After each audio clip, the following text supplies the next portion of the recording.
With the Assassin's Creed Mirage theme release, I wanted to look back to what the difference is between Eivor and Basim.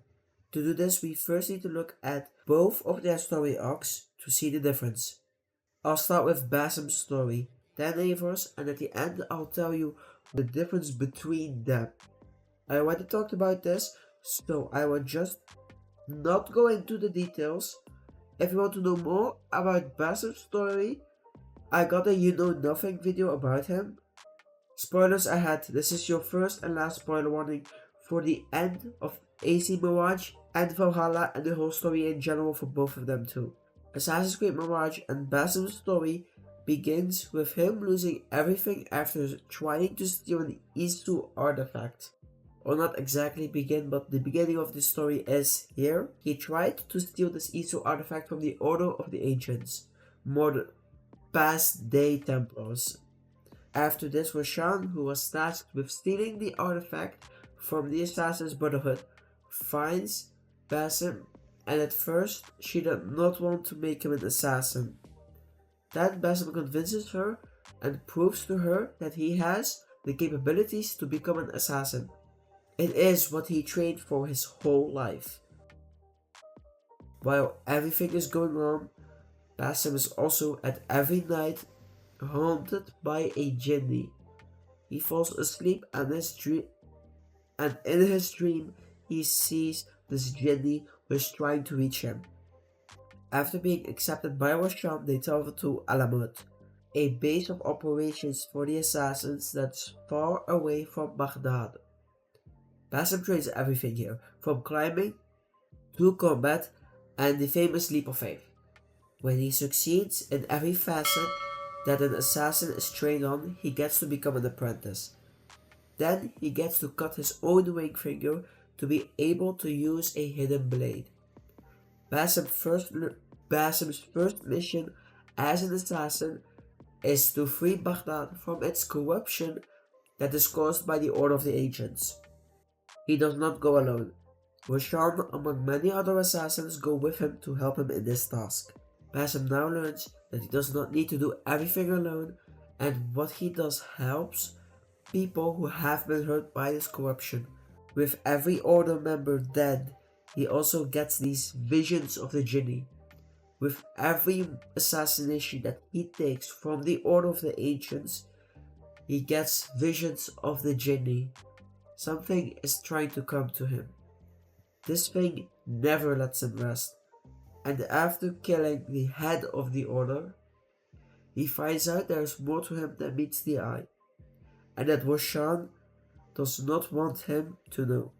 He has been lied to and betrayed by the same people who he trained with, laughed and fought with.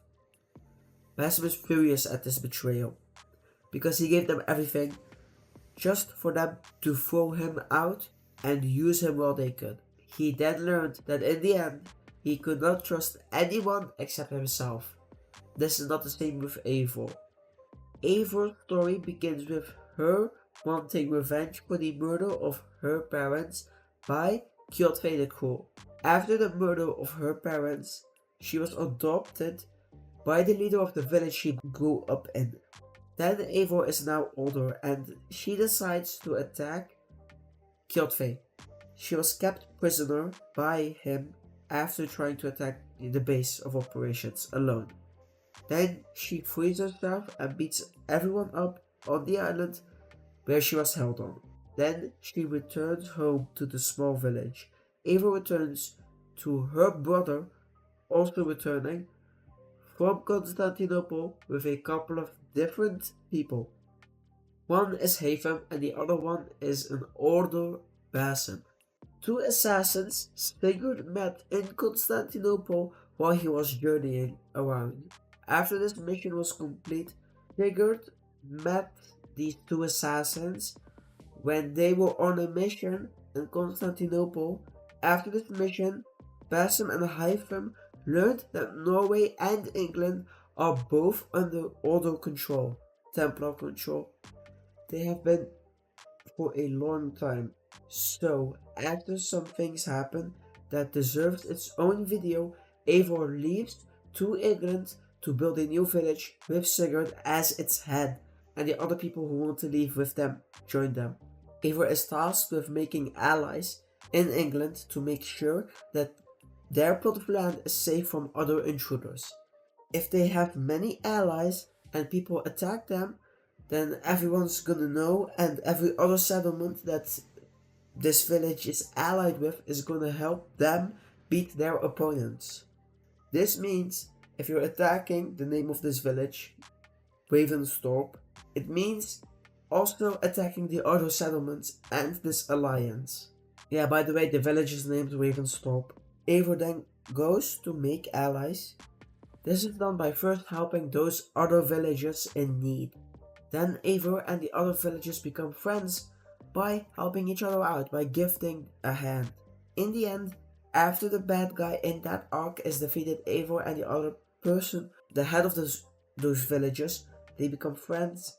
And this can only be done if Eivor first goes out to them.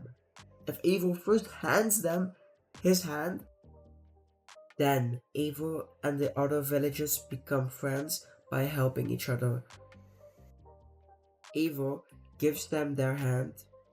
Eivor gives her hand to them without knowing if they will reach back, if they will take that hand and rise it to the top together.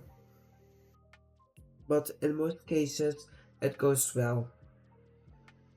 But there are some where it does not. Eivor pays a huge price for this, but she keeps on going. After becoming allies with the biggest villages in Ravensthorpe, it looks like it will be saved from invaders.